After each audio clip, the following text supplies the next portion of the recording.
Hello. Hello. Hello, Sashi. Yeah. Good afternoon, ma'am. Hi. Welcome to Business Rozgar. Yeah. I am Pallavi here. Sorry. I thought Saksi. I'm sorry. Okay. I am Pallavi here, and I will be the host for today's session. I need a few time to make this session live on YouTube and Facebook. Meanwhile, you can share your PowerPoint presentation, ma'am. Okay. I already shared over here, so maybe just to take time for your live streaming. Okay, ma'am. Okay.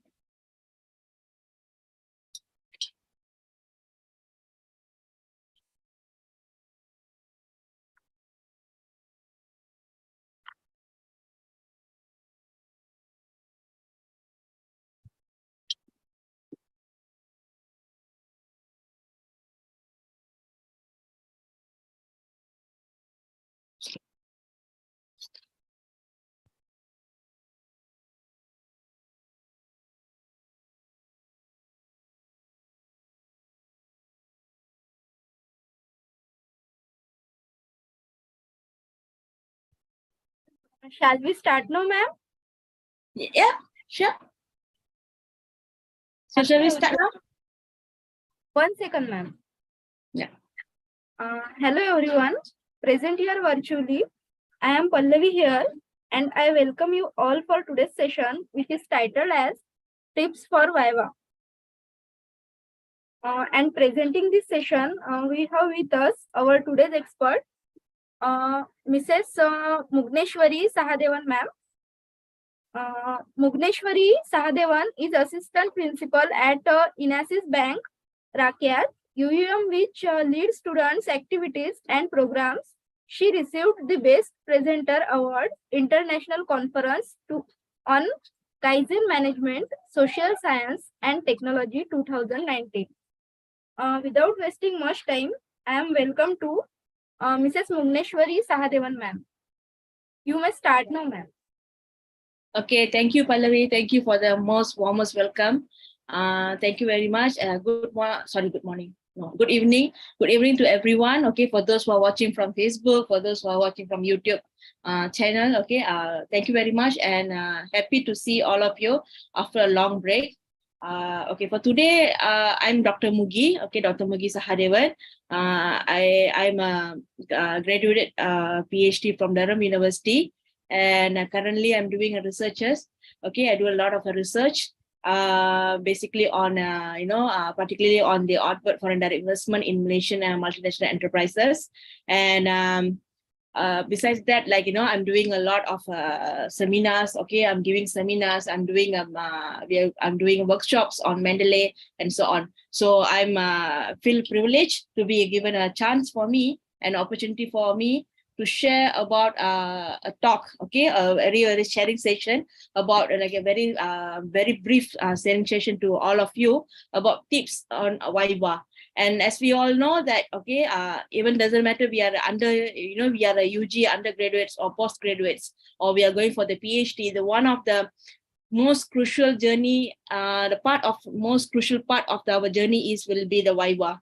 Okay, and this Viva is like it's most of time is a nerve wracking, and definitely we are all of us, when you ask for those who are went through this Viva session, they have a lot of exciting, and sometimes some they have exciting moments, they have some eye-opening moments. Okay, it's all happening in the Viva, and that's the most weighted for especially for the PhD candidates. When I was doing my PhD, that was my most weighted moment, because I want to complete my PhD as soon as I can. So there's the only way is Viva, and I can't escape from that Viva. Okay, as I said, there must be a lot of experiences. Okay, when you ask for those who finished the Viva, you can ask them what are the process they went through for before the Viva, after the Viva, then during the Viva. They must be have a lot of stories to be shared. Okay, for today, I'm going to be I'm going to share with you a very brief very brief explanation about these tips on Viva. And I think nowadays, people starting to look for, even from the beginning, right beginning before this, people start to look for the tips on how to survive the Viva. But personally, if you ask me how to pass the Viva, it is based on your individual, okay? Because this is your journey. So you have to be well prepared, okay? Well prepared for the Viva. And since we can't predict, okay, we can't predict how the examiner is going to, shoot the questions, okay, what type of questions are going to be asked by the examiners. So all those things is unpredictable, but we can prepare from our side is one from we can prepare from our side on the thesis, on the thesis basically. Okay, so now straight away I will go to the for our sharing session. Okay, so now the whole for the 1 hour, what I'm going to share with you is about Viva. Okay, what are the preparation that you have to do for the Viva? Okay, this is based on my experiences. Okay, so don't get me don't compare with others. So as I said, now particularly I'm focused on the PhD. Okay, for those who are from masters, okay, from the postgraduates, you can listen to this as well. But I hope it can be helpful for you. But what I'm going to say and what I'm going to share for today is only from the PhD perspective. Okay, and I think there's nothing much difference in the postgraduate, masters, and PhD. Okay, so for today agenda that I'm going to share for the throughout this sharing session will be about Viva preparations, questions by some few key questions, okay, that which I can highlight over here will be asked by the examiners, and also for the discussion and also for the tips. Okay, a little bit if we have a questions from the audience, then we can discuss based on that questions. Okay, so without further delay, we will go for that. Okay, now what is Viva? Okay, and why it is when we talk about the Viva, I still remember during my Viva I didn't sleep for almost 2-3 days, and a few hours before I go for go for my Viva, I remember I was sitting and I started to cry because I don't know, I can't predict about my examiners. Okay, even though I know my name of my examiners, I've prepared everything, but I don't know, this kind of anxiety is keep on coming, within me. So, but why it is so important, and why it's so we call is giving a nightmare for every for every PhD, maybe not every, some of the PhD students. Okay, why? Because Viva is as I said earlier, is the most crucial stage of our journey. Okay, when we start our PhD from itself, from the defense, when we defend our proposal itself, we already have our Viva earlier. Okay, but we thought Viva at that end of the journey is the most crucial one, but we already start our Viva from the early when we defend our proposal to our examiners. Okay, and the reason why we have to Viva, okay, there's a differences if you ask PhD candidates from the Australian universities, they are not having any Viva. Okay, they don't have any presentations, because straight away they will meet the research committee and then they will present the research, and based on that they will give comments. They will get comments from the examiners. Based on that, they don't have a specifically called as a oral examination, or we call a Viva.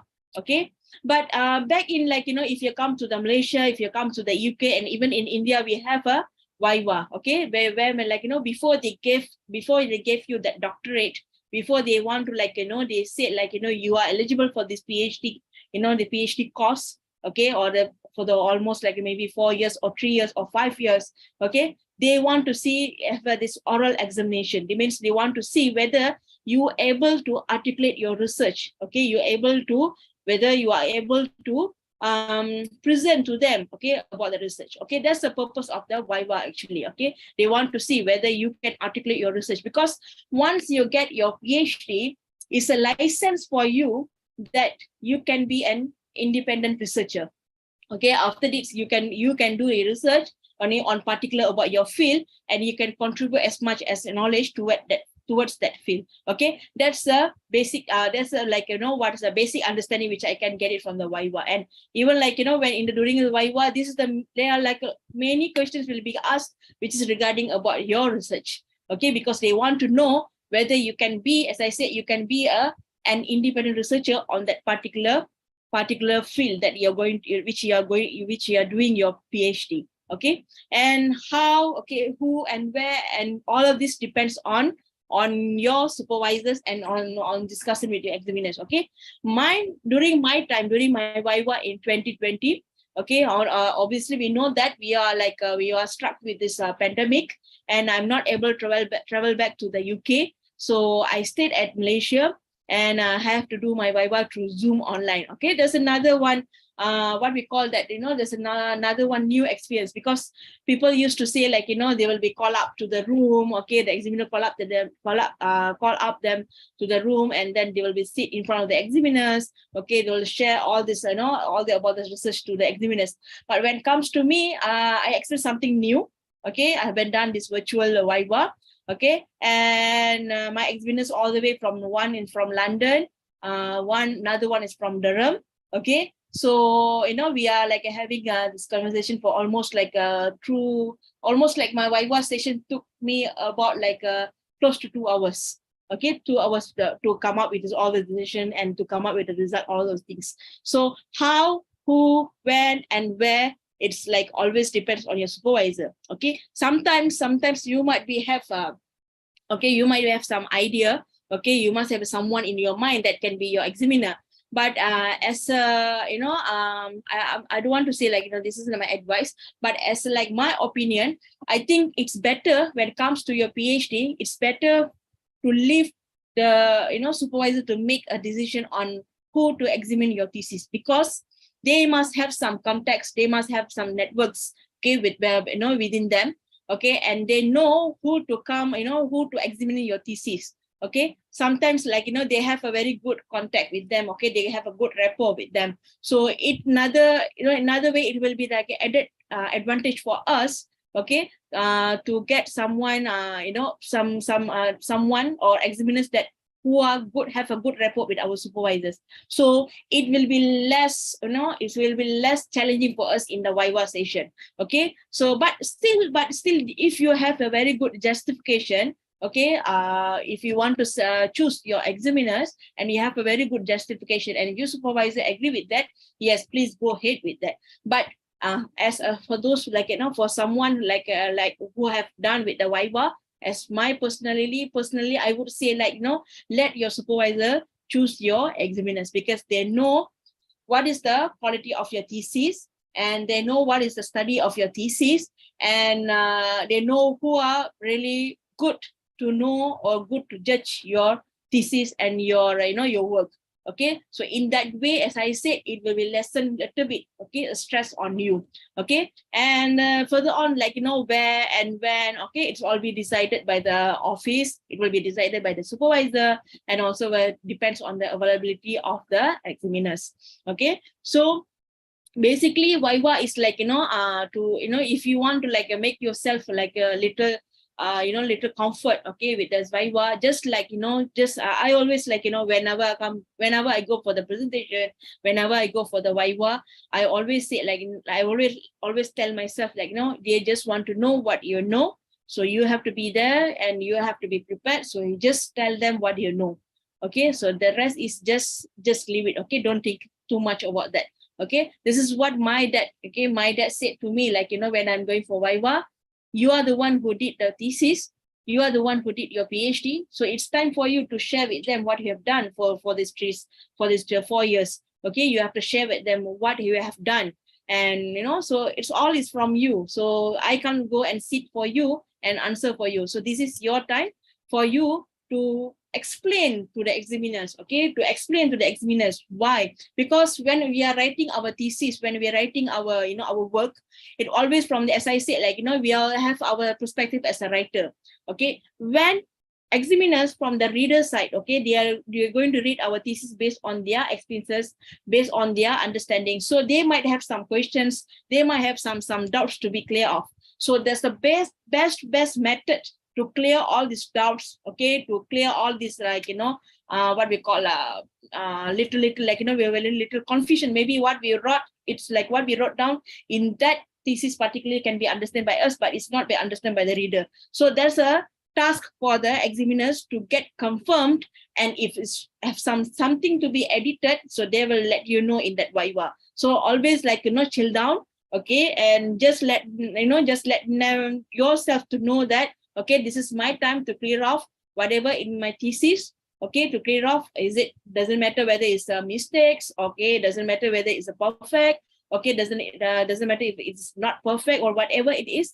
It's time for me to explain to them, okay, why I wrote it down, okay, why I choose this method and so on. Okay, so Viva for me, it's really like, it's your last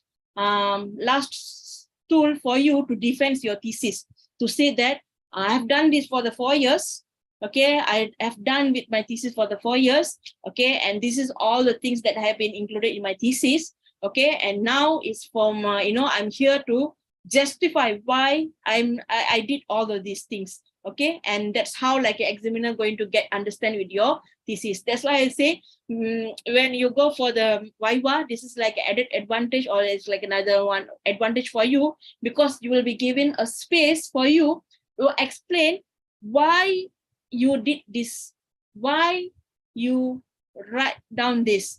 Okay, so this is a very good space for you to explain to the examiner, and it might be save you from the very what we call like very or bad consequences. Could be, okay. So that's like you just like when you go for the Viva, you just chill down your first, and then you go for the Viva. So because Viva is one of the very crucial, because this is a place which I said, there's a space where you can defend your thesis with your examiner in a good manner. Okay, so now next on the tips, okay, how to prepare this thesis. Okay, I always like ask my friends, okay, my colleagues who are going for the Viva after my session, okay, after I'm done with my Viva, my colleagues, like they're going like after 3 months and 5 months, they're going for the Viva, and then they are like stressing too much on the stressing too much on preparing the slides, stressing too much of like how to present all these things. And then I just say like you have to know your thesis, okay, because this is your work. Okay, if you ask me, okay, if anyone like if you ask me what is your what is your topic that you have done in your PhD, I must be able to articulate my research to you, or I have to be able to present to you, because this is my work. If you ask me what do you know about the outward foreign direct investment in Malaysia, what is the trend that you have been identified while doing your research, so I must be able to give a present, like even I must be able to explain to you, okay, outward foreign direct investment in Malaysia is quite good in the early 90s, but in the mid of 95 and 97s, it seems like a very bad because of this Asian financial crisis and so on. So your research is not only you're going to communicate with your excuse me, you're not only going to communicate with your research community, okay, you're going to communicate with your public. Okay, for example, like when I've been like traveling with these people, okay, they ask me what you're doing, I say I just completed my PhD and I'm going for my graduations, and so okay, so what's your topic all about? Then I explain to them, okay, in the words that they can understand. So you should, when you go for your Viva, okay, when you go for your Viva, you should know your thesis. Okay, you should know your thesis, what you have write, what you have put in your thesis, what have you included in your thesis, what are the type of references, what are the latest articles that you have been reviewed, okay, in the literature review, okay, and what are the method, and what are the processes, okay, process of this method. Okay, we have like a introduction, okay, we have the chapter 1, chapter 2, chapter 3, chapter 4, chapter 5. Basically, we have 5 chapters. Okay, the first chapter will be like a background studies. Excuse me, background of studies. Okay, we have the problem statements. Okay, and we're going to have a significant of studies. Okay, we have what we call the operational definition. Okay, all those things is like a basic terms when we discuss about chapter 1. And when it comes to the chapter 2, we are going to talk about the literature review. Here in the chapter where we are going to review all the studies which is related to your study, okay, related to your topic. Okay, it could be like chronologically, okay, from the year, for those who are doing like a historic, okay, researchers, okay, they will be start from the early, like early 1400 something related to their topics. Okay, so you are going to review all these articles. Okay, and chapter 3, you're going to describe to the readers about the methodology. Okay, the method you have to done, either it's a qualitative or quantitative. Okay, you're going to describe them. Okay, if a qualitative, is it the interview? Okay, is it in-depth interview, and what are the theory that you use for that? Okay, and for the third one, okay, second one, for the quantitative, you're going to say whether you're going to use the survey. Okay, you are using the data from the database and so on. Okay, so you're going to explain to them in that chapter 3. And when it comes to the chapter 4, you're going to discuss about the findings, okay, how you analyze the data, how you come up with the key findings, all those things. In chapter 5, you're going to discuss about the recommendation, you're going to discuss about the conclusions, you're going to discuss about the finding of the discussion about the key findings of your contribution of your thesis. Okay, that's where always we can write without any what we call without any restrictions, okay, where you can put your voice as your can put your voice into your writings. Okay, discussion is the only chapter where you can express about your opinions about your research. Okay, how your finding can be enhanced the current knowledge that we have in that particular field. Okay, so all of this, okay, so you should know your thesis. Okay, when the examiner asks you, okay, where did could you please explain us where did you done this process of methodology? So you can explain to them, please refer to the page of 65 or 62. Okay, I have done one chapter where I discuss about the process where I retrieve the data and how I analyze all this data to make sure the data can be tally with that, so on, okay, something like that. So you are the person who are responsible to know your thesis. Okay, just during the Viva, don't do it during the Viva when the examiner asks you, may I know what are the latest article that you have been you have been reviewed for this particular topic. Then just go, you just getting nervous and then you just try to find out all that. It shows that you have a little preparation for your Viva and you have a little knowledge about your research, because you are the one who going to review those articles in the literature review. And you're going to you're going to educate the examiners what are the latest articles that been available for your available for your available for your topic. Okay, so that's why I say always even when it comes to my students, okay, doesn't matter you are a UG, okay, as I said, you are UG or PG, okay, always come up with a table. Okay, always come up with a table. Okay, I hope I can show you my thesis over here. Okay, I hope you can see my thesis over here. Okay, I will show at the end of the session. Okay, so always make a table to simplify the job of the examiners, because examiners is a human being as well.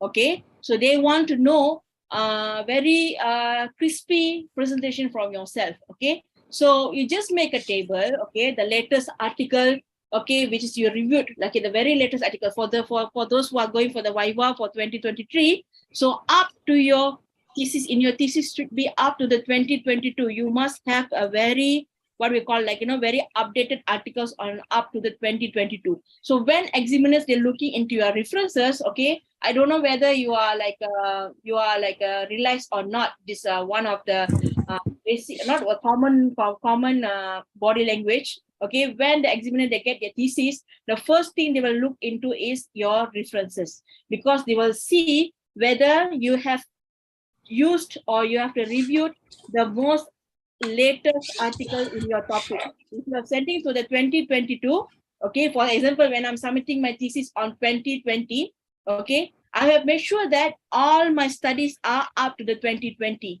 Okay, and when I'm writing down for my articles, of course I have to update, because we are heading to the 2021, so I have to update for that. Okay, and but sometimes very a reputable journal, there must be have publishings earlier for the 2021. So if for 2023, okay, so if you're able to get that articles and you put into your thesis, so the moment when the examiners they look into the references, they say you have the very latest articles, it shows that you are very serious in reviewing your literature review and you're really serious in doing your thesis. So they will maybe at that moment it will they will reduce the questions to ask about your literature review.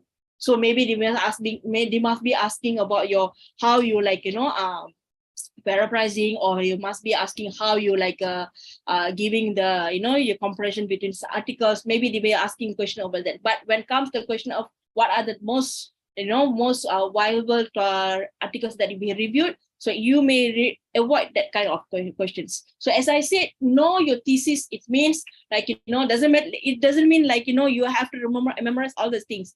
But when the examiner posts you questions about methodology, or they post you about questions regarding about the discussion or about the literature review, automatically you can say that hello prof, I think I have highlighted this one particular point at this one page, okay, and then you can make sure to them, okay, maybe you can refer to the page of 62 where you can see at the paragraph, or maybe I have made this table, okay, this is like a very latest and key articles which can be used to support the argument which I have put in my literature review. So in that way, always know your thesis in order to ease the job of examiners.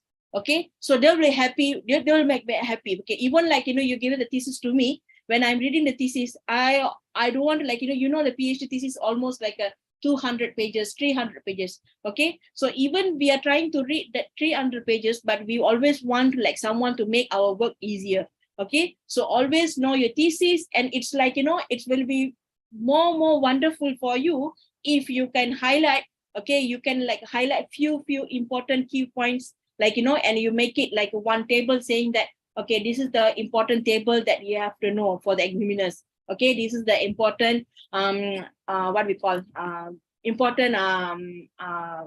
important graph that you have to know about the flow of the GDP of Malaysia, for example. Okay, so when you're giving all this in the colorful, and you're giving in the very simplified method, so it will be easier for the examiner to understand and to know what your research all about. Okay, and the second one, you make notes. Okay, when it comes to the make notes, okay, we always like always love to hold this one paper with us and read that notes. Okay, make notes in the way, in a sense of to make sure that you write down what you understand. Okay, so you then put your notes aside, because when you write down, okay, when you write down your notes and you depend on your notes, it could be like diverted your focus. Okay, even now, okay, if you look at me, okay, I always prefer to present without any notes. I will make sure that I understand what I'm going to present, because I don't want to my focus like be diverted with my notes and then look at my slides, and I don't look at my notes and again I look at my slides. It's going to give a lot of confusion for myself. Okay, so practice yourself. Okay, practice yourself. You can make a notes. Okay, you can make notes. We can't remember all the facts. Okay, we are human beings. We can't remember all the facts. Okay, but minimize the usage of notes. Okay, but when you're making the notes, it's for the purpose of to make sure you understand about the points which you are going to deliver, or you're going to give the presentation to the examiners. Okay, and make sure you be confident with that. Okay, don't be overconfident, but be confident with what you're going to present in front of the examiners. Okay, as my my advice, okay, not my advice, okay, my tips, okay, if you want to look more confident in front of the examiner, make sure like you practice. Okay, you practice, even though you don't know what the questions they're going to ask you, but maybe you have some like when you're doing research, when you go for the so you're going for the workshops, when you're going for the a lot of like postgrad we call seminars, all those things, you must be getting some idea. Okay, because you're going to be as a lecturer. Okay, you're going to be the senior lecturer where you're going to examine someone's thesis. So put yourself into that positions, and then you will just think about if you are being as an examiner, what are the questions that you're going to ask based on that thesis. So in that way, okay, you are interact in a two ways. Okay, as a writer and as a reader. Okay, and I always do that. Okay, I always do that. Okay, before I send my articles to anyone, okay, to any publisher, or even before I send my thesis, even though I'm not expert, okay, even though I'm not that much of expert compared to the examiners, but this is my thesis, this is my PhD, I know what I'm doing. So before I call myself as a writer, I turn my table as a reader and I read. Okay, if the reader is from someone who doesn't have a background of international business, and someone if the reader is not from who are from international business, with and without background of international business. What are the questions they might be raised? Okay, what are the type of questions they can be asked based on that thesis? Okay, and I write down all these possibilities. Okay, I write down all these possibilities questions which I can, I predict myself, and I try to answer that. Okay, so if I able to answer that, okay, to the reader without international business background and reader with international business background, so it will be easier for you, okay, to understand, and that's how you make your notes. So when you're making, you write down the notes. So in that way, you will understand, because you already have a two perspective, one as a writer, another one as a reader, which is not only limited to the with, for those you're not going to assume your thesis is going to be read by the people from the international business. For example, okay, I'm from the international business background, so I'm saying as an international business. You might be from the psychology, you might be from the operational management, whatever you feel. Okay, you always just think on that two. There will be two readers, one with the background and one without background. So when you're making notes based on this perspective, okay, you can make a notes, and in a way, it can make you understand more about your thesis. Okay, and the moment where examiner asks your questions, okay, it could be like, what are the contributions, what are the findings, what are the methodology, what are the current literatures, and what are the something you think is lacking of in the previous studies. All of these things can be understand when you're doing this. You're doing this conversation between these three, from the three perspective: readers, writers, readers from the background, without background, and with background. So it will make your notes, and during the Viva, keep the notes aside. Okay, maybe for the facts, yeah, but my tips, don't use too much of notes, because end of the day you might be get confused with that. Okay, so and third one, highlight the important points. Okay, as I said, this is what you're doing, that when you're reading your thesis, okay, maybe a week before. Okay, don't do any revision a day before your Viva. Okay, because it's going to end up, because we're gonna have a emotional roller coaster at that moment, before the Viva and during the Viva itself. Okay, we are a human being. We're going to get this nervous. Okay, we are going to anxiety. We are going to get some tension and stress. All of things. Okay, so it's not a good time for us before the Viva itself. Don't touch your thesis. Okay, don't touch your thesis. Make sure you do any preparation earlier, a week before your Viva. And then put your thesis outside, and then you just be relaxed. Okay, a day before, I never touch. I think a week before my Viva itself, I put my thesis aside. I say, okay, I'm done with my thesis. Whatever it comes, let it become. Okay, I will see what is going to be in with the examiners. Okay, so this is my thesis, my PhD. I have done what I done the best that I could. Okay, and then we'll see what's going to happen in that room. Okay, so that's then I put my thesis aside, because in that way it's going to make you relax a little bit. Okay, because we are human beings, we have to console, we have to console ourselves. Okay, even though people are saying anything to us, but end of the day, we are the one who have to console ourselves. Okay, so all these highlight important points. Okay, and then all these notes, all those things, do earlier 1 week. Okay, as I say, important points. Okay, look from the reader's perspective, look from the writer's perspective, and then you can come up with the questions, and then what are the questions still lacking off. Okay, and then stop doing notes, stop looking at the thesis, put aside, and during your Viva, when you're sitting in front of the examiners, okay, who are there, it doesn't matter, they're professor or whatever. Okay, sitting in front of them, it is the time for you to explain to them or to justify in a good manner. Okay, always remember, we are here, we are the academician. Okay, we might have some good points, but maybe examiner, they say this is wrong, but we still can justify to them in a good manner. Okay, always remember, we have to justify in a good manner to them. Okay, why we are doing this. Okay, what I justify, what's the point, is so important to be included in the thesis. So take this opportunity to explain, to justify your ideas, okay, your research to this examiner, and to persuade them that I'm able to be an independent researcher after I got my doctorate. I conduct my research. Okay, I can conduct my research, and I know, okay, I know what is going on in my topic, and I will take this opportunity once I get my doctorate. This is one of the great, great platform for me to enhance the knowledge in that particular field. Okay, and it goes to everyone. Okay, doesn't matter you are doing in the science or you're doing in the arts. It goes to everyone. Okay, and then this is like, this is what I have done. Okay, it might be different when you ask someone else, like, yeah, we have a different capability, we have a different, like, the way of we do this preparation. Okay, when it comes to me, okay, I think, like, the more you make yourself comfort, okay, the more you're making yourself comfort, the more you make the examiner comfort with you, I think the process will be a little bit challenging for you. Okay, that's why I said always make a table simplified. What is the key finding of your research? What is the key finding of your articles that you have reviewed in a literature review? In that way, you can explain directly to them. Okay, Prof, you may look at the page of end of this thesis. You can see in the few pages where I describe. Okay, I simplify all the studies which I've used for this particular thesis, and I have to describe what are the key points and how they can enhance my studies right now. So in that way, it will be helpful for them and yourself as well. Okay. Okay. I hope everything is good here.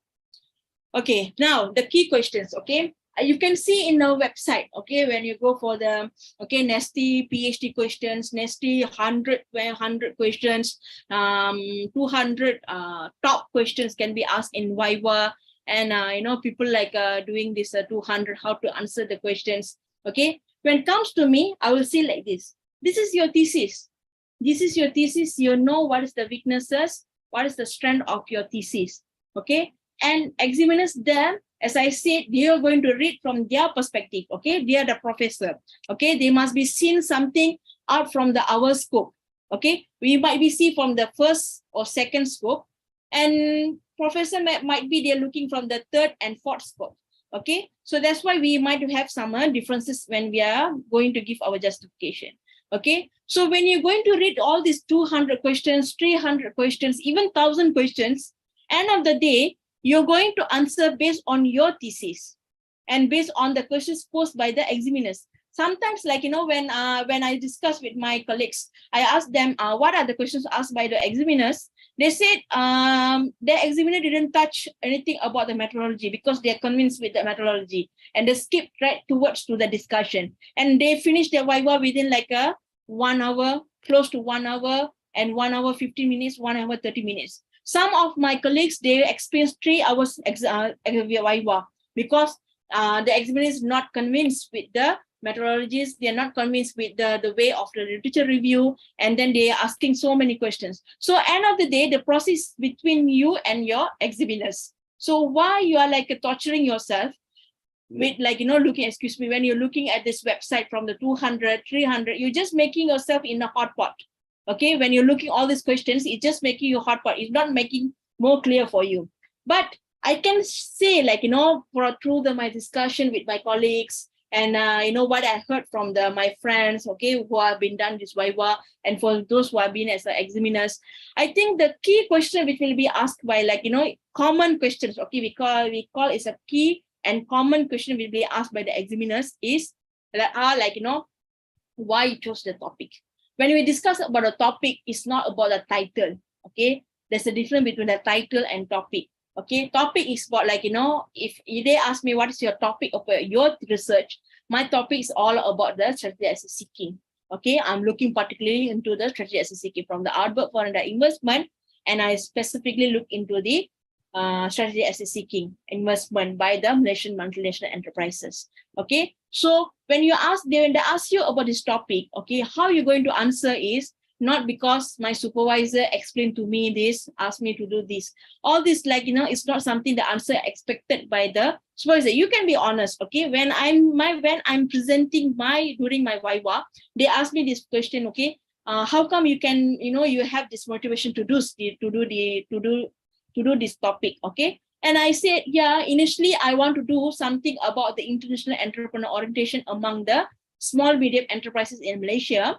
However, after few discussion with the supervisor, Dr. Dylan, and he said he suggest to me to look into the business group in Malaysia, because when the business group something is prevalent in India, prevalent in China. However, there's like a lack of researchers on business group in Malaysia, and we have a little knowledge what is going on in business group in Malaysia. And this is something about the entrepreneurs, but we look into more in depth. And when I'm doing a lot of readings, okay, based on the articles from CHARI 2013 and all of these articles, okay, I explained like a CHARI 2013, Matthew 2006, 2007. Okay, I remember all these key points, Lu and Tang, okay, where they discuss about the springboard perspective, all these theories explain about the new merging economies in Malaysia is one of the very best companies that we can explain about the strategy SCCK. And then I make a mind that to look into the business group, okay, how do they influence the strategy SCCK decisions by the multinational enterprise in Malaysia. That's how I come and choose the topic. So when you're explaining to them in that manner, they understand that you have done a readings, okay, which is to contribute, to motivate you to do the research. But initially it was proposed by my supervisor.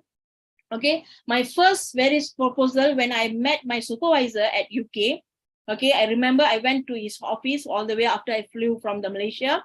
I was so excited because I'm going to do research, something about my research. Okay, my proposal accepted.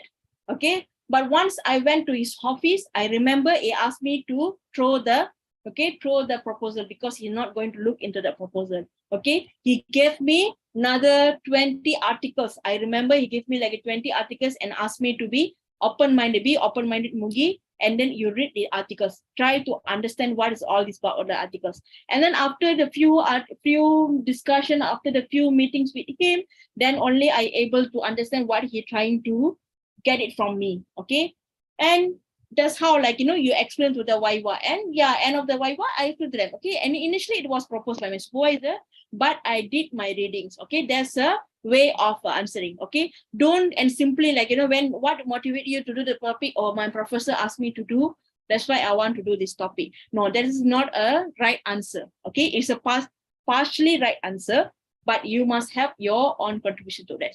Okay, when examiner heard heard about the answer, okay, this person have done readings, and she or he knows what is going on with these articles. Okay, the examiner who are standing in front of you or sitting in front of you, they know all these articles. Okay, they know what, because they are the one of the top. Okay, they must be top scholars in your field, and they know what is going on with the articles, what is going on with the scholars. Okay, so when you answer this, they know that okay, you have run you have read the articles. That's why one of the thing I always remind my students, when you put down, okay, when you write down any articles in your literature review, make sure you have understand, you read and you understand the articles, then only you put into your literature review.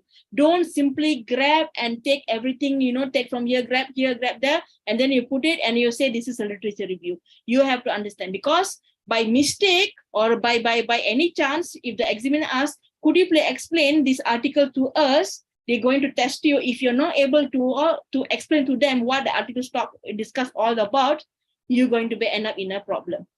Okay, so whatever in your thesis, you have to know about that. Okay, and the second one, what are your research contribution?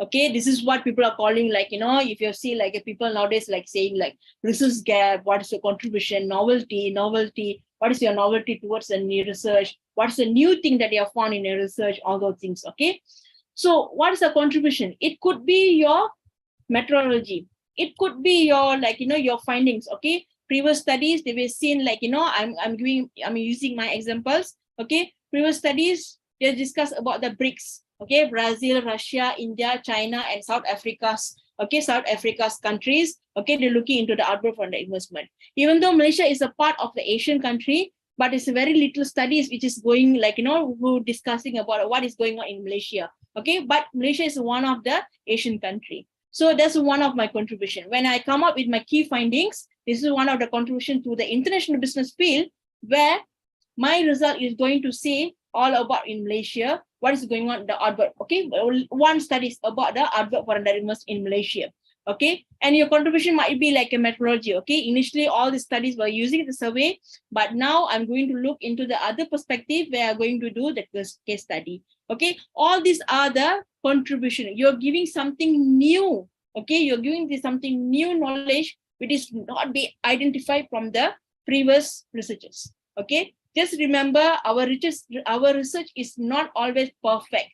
There's a no term in research that we can say perfect. Okay, because our research is always create a loophole which can be identified by the future researchers. Okay, that's why in articles, when you read the article, we can see the future research, one column, okay, one subsection where we're going to discuss about the future research. It means the research we have done one particular issue, and then it could be some other issues can be identified. Okay, so that's why I always say, if you want to submit your thesis, just submit. If you feel satisfied with your thesis, you say, okay, you have to identify the key finding, you have to identify the contribution. Okay, you identify this is the very right method they have to done in your thesis. Okay, and then you just submit your thesis. Okay, if you wait for even for 20 years, 30 years, your thesis is not going to get perfect, and the research is not perfect at all, because we call as a research. We keep on researching in order to get something new thing in our knowledge. Okay, until it become obsolete. Okay, until it become obsolete. But every readings, okay, every readers, every researchers, they must have some different perspective, and then they want to contribute something based on that. That's why, as I say in the article, we have a future research. It means there's always a lot of things that we can see from the one particular topic. So don't think that, what I've done is not perfect. There's no term of perfect in thesis. There's no perfect in research. It's always all about research. Okay, so when you're able to, as I said, when you're able to give the contribution, okay, your key findings, how it, sometimes they found is like have a positive or significant relationship with this one variable, another variable. However, in your study, from your perspective in your country, you found it as a negative. That's your findings. Okay, that's another issue when it comes to our postgraduates, when it comes to that, doesn't matter where you're from, but when you see negative in your analysis, you start to have some, you start to have the intention that, oh, I did something wrong, that's why I got negative. No, but even though you get your negative, okay, you get negative relationship with this variable, another variable, that's your finding, that's your key finding. But you should know how to justify that finding. Okay, doesn't matter it is a positive or negative, but that's your key finding. Okay, as my study, okay, when I'm doing my study, they said business group affiliation can give a positive impact on the multinational enterprises who are having the business group. However, when I did the analysis in Malaysia, it shows negative. It means in Malaysia, okay, they didn't bother whether they have a business group affiliation or not. Because of what? Because this company affiliated with the government, and then it doesn't matter whether they have other companies affiliated with them or not. Because affiliated or not affiliated, they are getting money from the government to do the business. So that's the reason why we are getting the negative. So my key finding in that my thesis is I found negative negative relationship with this business group and this outbreak for under investment, particularly in strategy, because they are getting a fund aids from the government. Okay, they're not getting they do not bother. If you want to give money to me, yes, you can affiliate it with me. Even if you don't want to affiliate it with me, you don't want to give money, that's fine with me, because I will go with the government.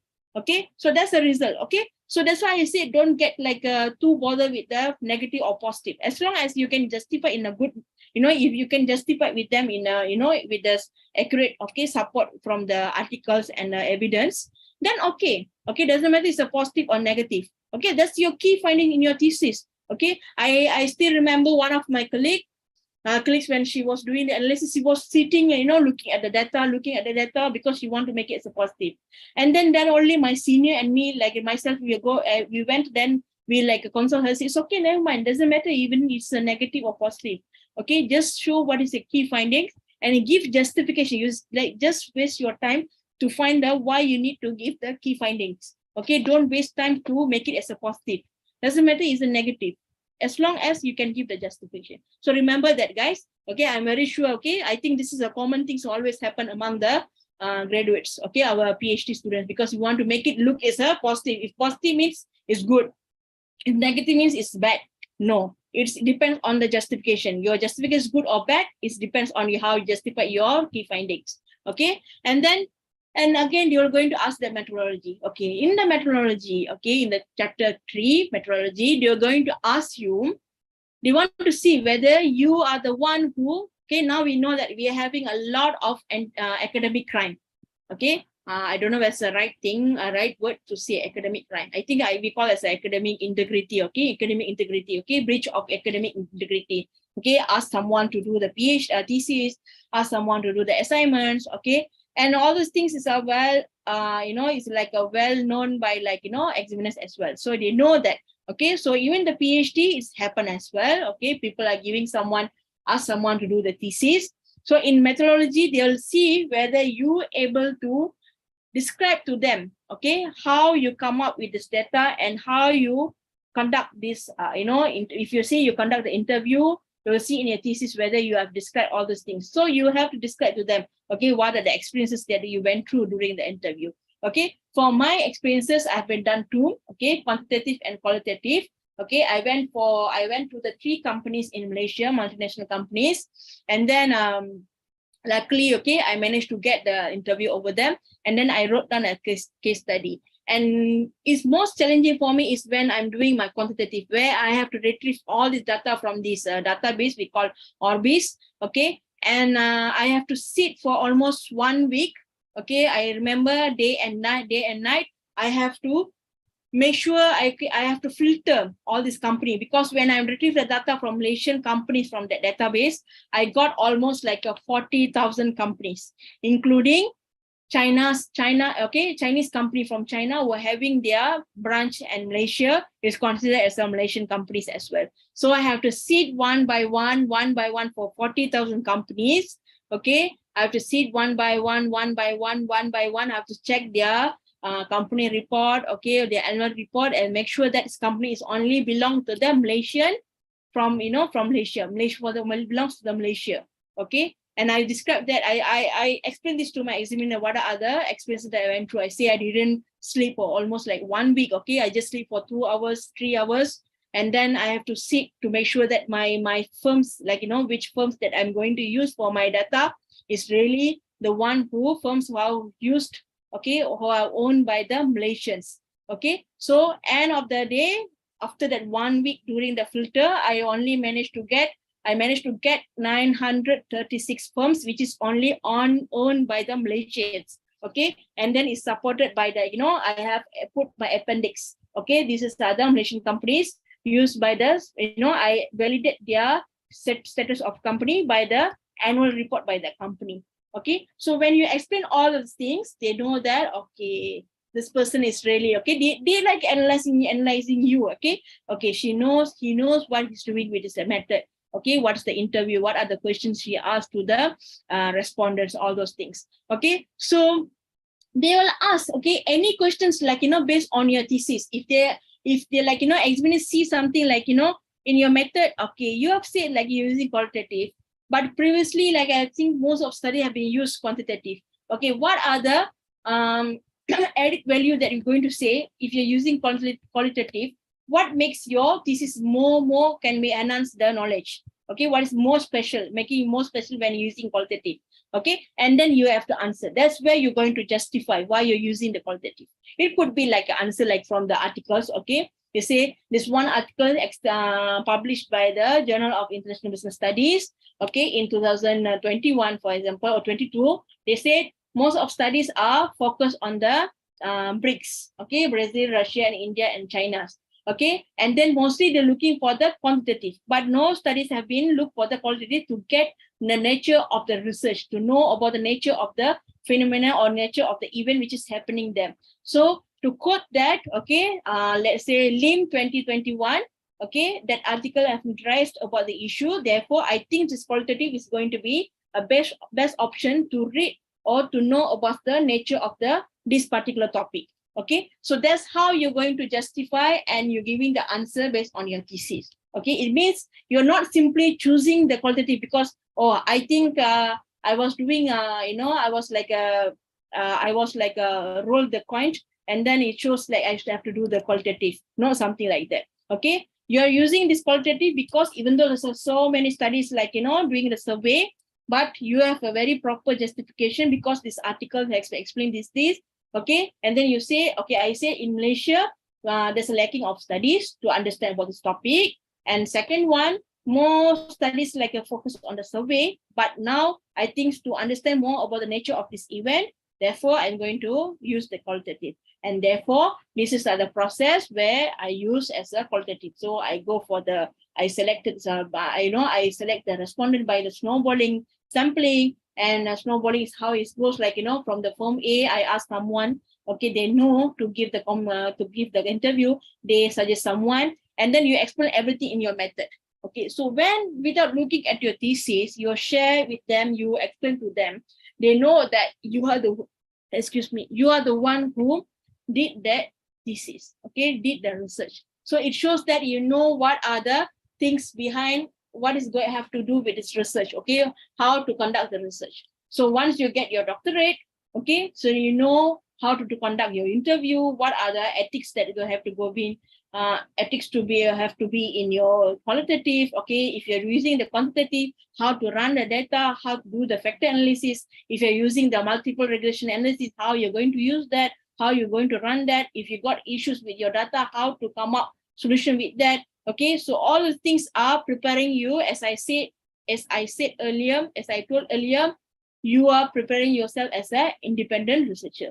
And the doctor in front of you is just a title for you to show that you are able to conduct your research. Okay, and you are expert in particular on topic. Okay, and you come and ask me about psychology, something is I'm not good in the psychology. But when you ask me about the research about this international business, okay, if you ask me something about this advert for an investment, then I'm able to present to you.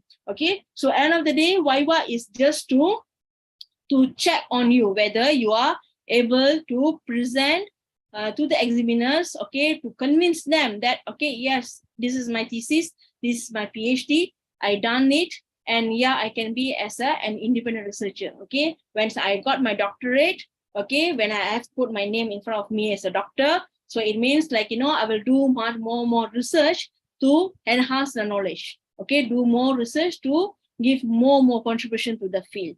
Okay, so that's all about the thesis. Okay, so now, like, I will come to the slide. Okay, so another one, like, I think like people love, like, I went to the conferences, I went to the workshops, I went to the seminars.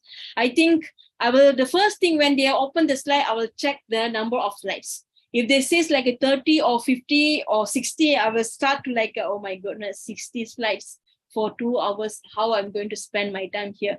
Okay, but like, as I inform you all, okay, examiners, they want to lessen the burden. Okay, they want people to lessen their burden. Okay, because they already read almost like 300 pages. Okay, and then you're going to nag them, okay, with the 30 slides, okay, with the 40 slides. Okay, just make sure, like, you just like minimize the usage of slides. Okay, as I told, this is your thesis.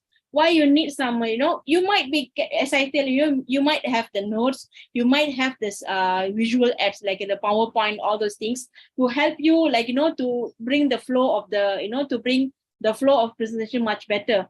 But don't focus too much on the slides. Okay, for me, like, I will like for my Viva, I didn't do any slides. I told my examiner, I say I don't want to present any slides.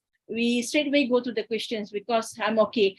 Then they ask me whether you want to go by chapter by chapter, or you want to go like a very random question. I say, up to your examiner, up to your prof, whether prof want to go by chapter, it's okay with me. And even if you want to go by the random, I'm okay with that. Then they go by random. Okay, they go by random, and then they after that random, they highlight each points in each chapters. Okay, so it's easier for me, it make me less tension, and then I don't need to think like to present all those things. Okay, whether I going to give the, maybe I might be forget the point, or maybe I forget that points, and it's going to increase my stress.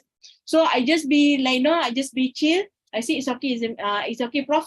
Just ask me questions, I will answer the questions. Okay, and there are some questions which I'm not able to answer that. I say, I'm sorry, prof, could you give me 5 minutes or 2-3 minutes? I will try to check, because I think I have put here somewhere, but I don't know which page. So, and then I know that, I put somewhere, but we need some time to look at that. So I look, I say, yeah, prof, please look at the page of 15. I've put at this one particular sentence where it's described about the justification.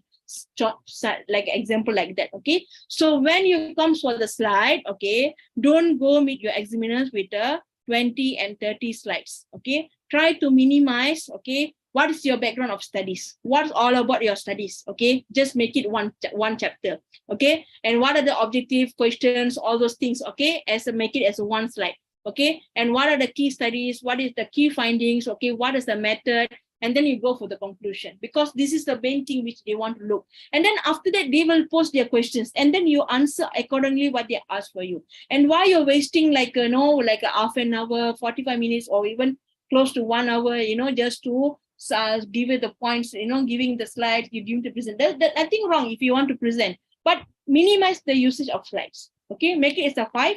Okay, this is all about my studies. Okay, my studies about the strategy as seeking about Malaysian multinational enterprises in Malaysia, where mostly our studies focus on the outward foreign direct investments. Okay, key articles like Chari 2013, okay, Lee 2021, Lu and Tang 2017. Okay, they have discussed about this new merging companies which is coming from the Malaysia, but lacking of studies. Okay, and my objective and questions over here, I want to see whether these business group affiliations do have some positive impact on the decision making of multinational enterprises, whether they want to go for the strategy as seeking for the patents or trademarks. Okay, what are the method? I will use this method, like I will use the qualitative and quantitative. Okay, the quantitative is about the survey. Okay, not about the survey. Quantitative is about the I retrieve data from the database, from the OBIS. Okay, and I have explained about this, I have do the processes in the chapter. Okay, and the second method is a case study where I conducted this interview. Okay, and then I wrote down the case study about 3 companies. Okay, and what are the key findings? It shows that some of the companies in Malaysia, they are not bothered at that much to see whether they are affiliated or not. Okay, because for some companies, they are affiliated much more to the government.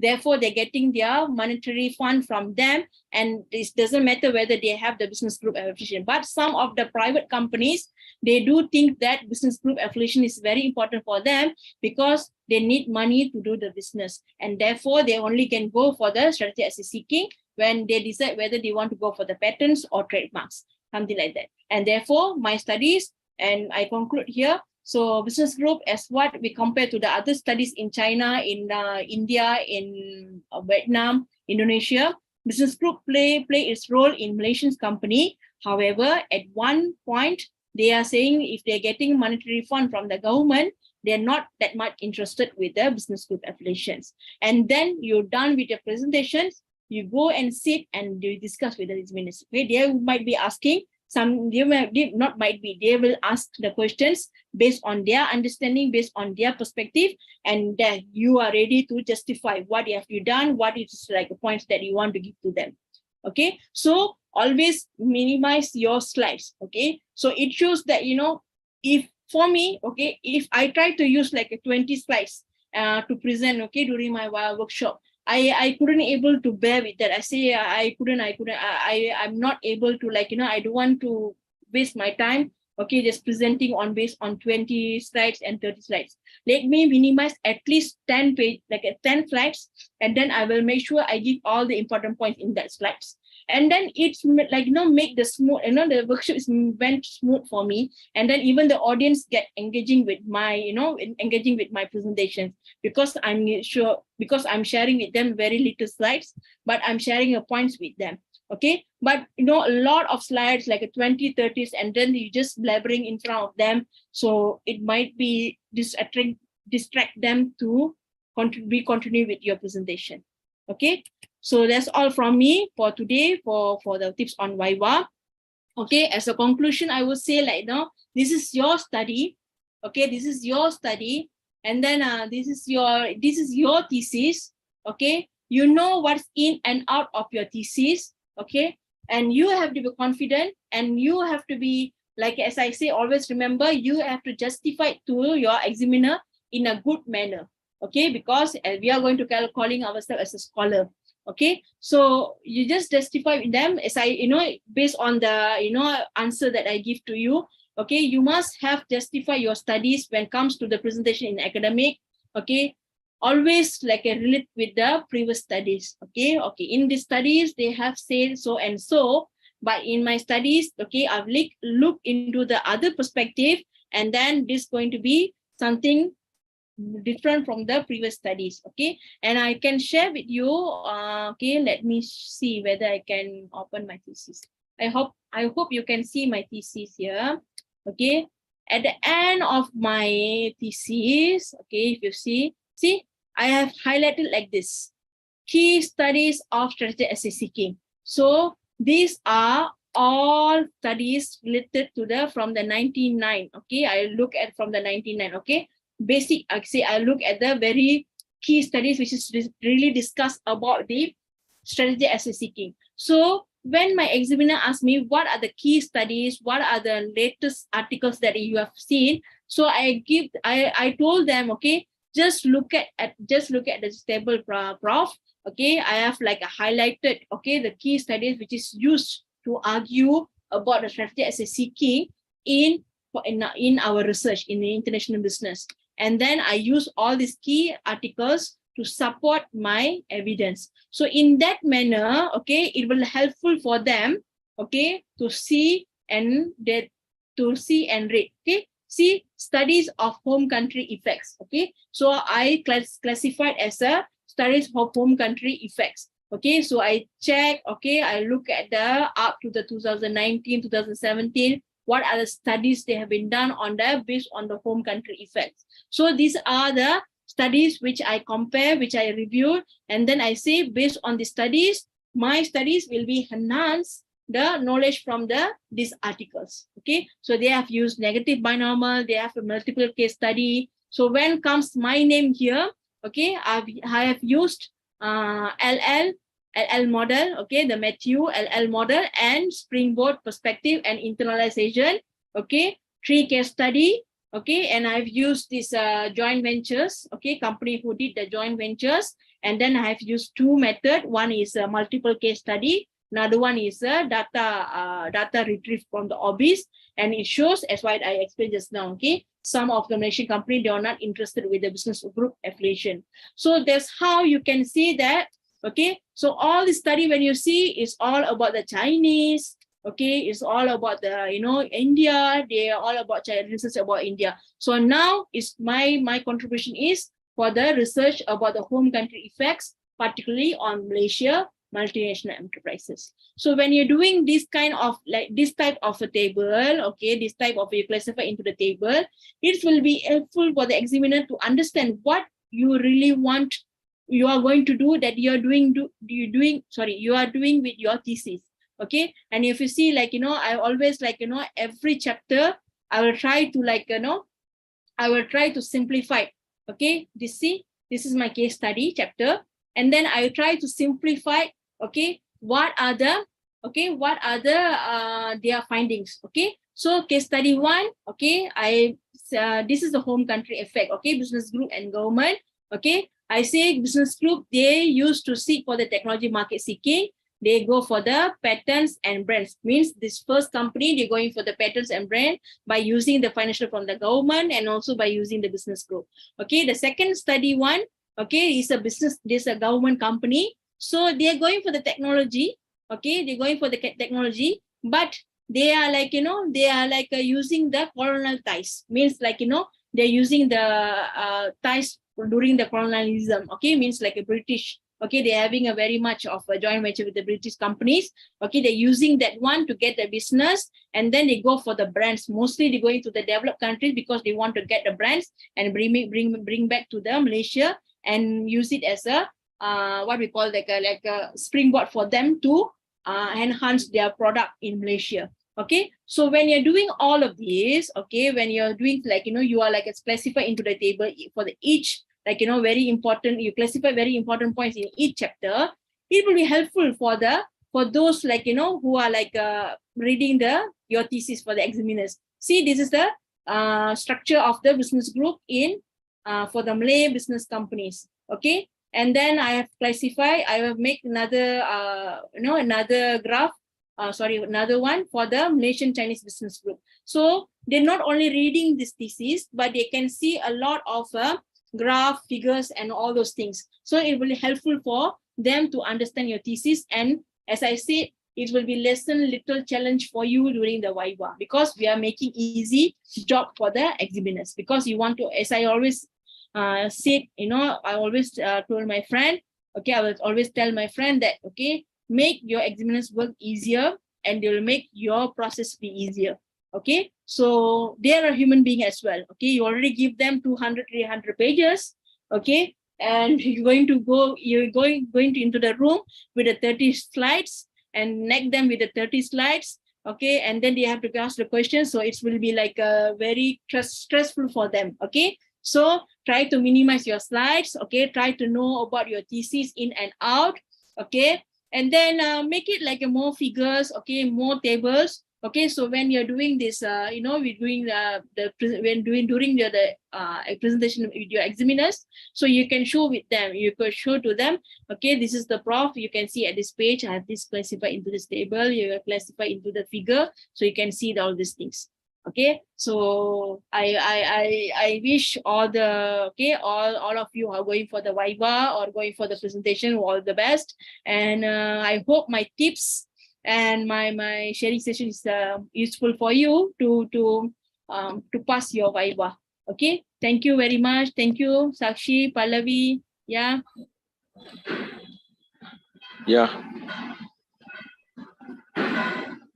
Thank you so much for this very nice session. If anyone has any question, you can ask. Yeah, good afternoon, ma'am. This is Ramesh from Bangalore. Yeah. Yeah, the way you explaining very simplicity is very nice, ma'am, and also it is more helpful for the Viva, and also the way you explain the key questions and the important points in one slide. Maybe you told that it is 10 to 20 is enough for presenting Viva slides. 20 minutes. Or need to, 20 is enough, no? 20 Yeah, minutes, else people showing that more than 50 slides now. That which I have seen, that will not give a fruitful things to the examiner, I think. Yes. Yeah.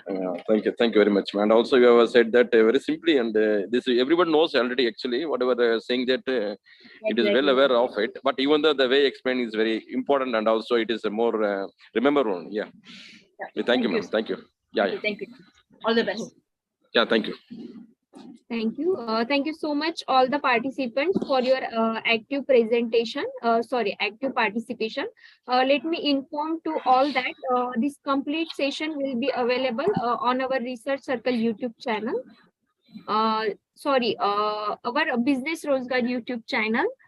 So if you want to watch it again or want to share it to somebody, please do visit the Business Rozgar YouTube channel. Thanks, and last but not the least, thank you, Bhubaneswari Sahadevan madam, for taking out time for session. With your permission, I would like to end today's session here. Thank you, ma'am. Thank you. Yeah, ma'am. One second. Yes. Ma'am, finally you told that you are sharing something about the key studies which you have taken notes, no? But if you can able to share these notes, ma'am. Yeah. Okay. I will give the notes to the Sakshi, and then she will circulate to the peer you all. Yes. Yeah. Thank you. Thank you, ma'am. Thank you. Yes, thank you. You can contact with our one colleague, sir. Then I will share you the notes. Yeah, fine, ma'am. Thank you.